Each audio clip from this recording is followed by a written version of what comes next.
On entend toujours dire que le yoga, par ses exercices de respiration, diminue le stress. Mais ça veut dire qu'on ne sait pas tous respirer comme il faut ? On respire souvent rapidement. Quand on est stressé, on va avoir une accélération du rythme respiratoire. Et en fait, quand on respire trop vite, ça va diminuer l'amplitude au niveau de l'amplitude respiratoire qui va générer beaucoup plus d'anxiété, beaucoup plus de stress, puisqu'il y a des phénomènes physiologiques qui vont se mettre là-dessus. Mmh.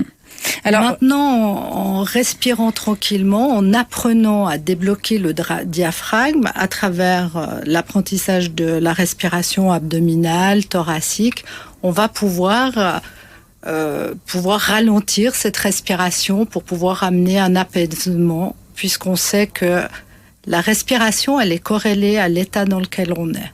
Plus on est agité, plus la respiration va être rapide, et plus on arrive à la calmer, plus on arrive à apaiser le corps, et du coup les pensées anxiogènes aussi et de stress.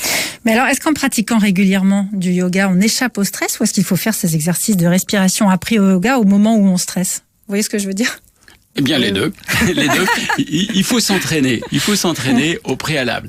Et il faut que notre corps puisse se libérer d'un certain nombre de tensions musculaires. Donc ça, c'est un entraînement régulier. C'est comme un pianiste, il faut faire ses gammes, et ça tous les jours, ou au moins 3 fois par semaine, s'entraîner à pouvoir retrouver cet état de calme, de façon à pouvoir s'y reconnecter. Et puis après, avec cet entraînement, on sait quelle est la respiration qui va pouvoir nous aider, et dans la situation de stress, on va pouvoir à ce moment-là y avoir recours.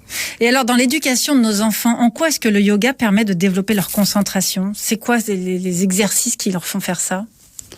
Les exercices de synchronisation entre le mouvement et le souffle, c'est-à-dire toujours la base du yoga. Ce qui est vrai pour les adultes est vrai pour les enfants. À la différence, c'est que pour un enfant, on va faire une pratique un petit peu plus courte, un peu plus ludique également, de façon à ce qu'il y adhère plus. Donc on va utiliser des images, on va lui parler justement de ces images qui peuvent paraître parfois un petit peu étonnantes pour un adulte, mais on va dire maintenant on fait le chien, on va faire l'éléphant, on va faire la cigogne. Donc autant d'exercices qui peuvent lui permettre de mieux y adhérer. Et puis je vous dis vraiment aussi la durée qui sera un petit peu plus courte. Oui. Et alors il paraît qu'avec le RI, donc cette association, vous proposez aussi des techniques de visualisation mentale qui permettent de mieux mémoriser une leçon.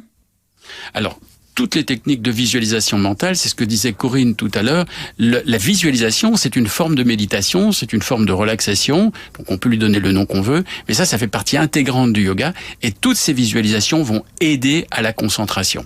Alors juste pour bien être d'accord, pour corriger, le RI, je le connais bien, Micheline Flack, je la connais bien aussi, mais l'Institut de Yoga Thérapie est complètement indépendante du RI. On n'est pas du tout partie prenante l'un avec l'autre. Mais on est en fin de compte, je dirais, comme deux piliers, si vous voulez, qui soutiennent le yoga, c'est-à-dire la pédagogie et la santé. C'est déjà demain sur France Bleu, Églantine Émeillé.